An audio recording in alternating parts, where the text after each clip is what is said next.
Magandang araw mga kagulay, ako nga pala ang inyong bakuran ni Teacher Josie. At ngayong araw ay pag-uusapan natin ang tamang paraan ng pagpupruning ng kalabasa at kung bakit ito mahalaga para sa masaganang ani. Tara, samahan ninyo ako. Alam nyo ba guys, ang pruning o pagputol ng ilang bahagi ng halaman ay isang epektibong paraan para tumubo ng mas maganda at mas maraming bunga ang ating kalabasa.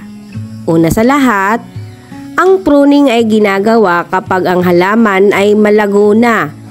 Piliin ang mga baging na mahina, walang bulaklak o masyado nang malayo sa puno. Gamit ang malinis na gunting o blade, putulin ito malapit sa base.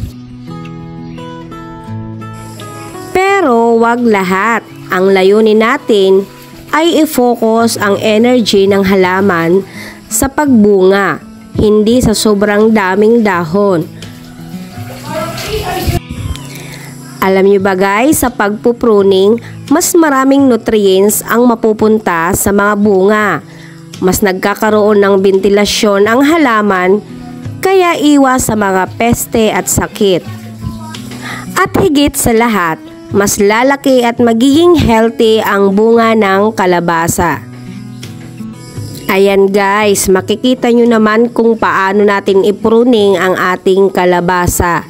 Ganyan lang ang gagawin natin. Isa-isa nating putulin ang ating mga dahon.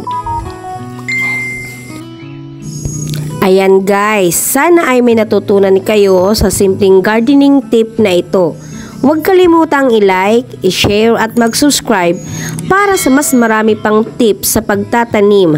Hanggang sa susunod, happy gardening mga kagulay!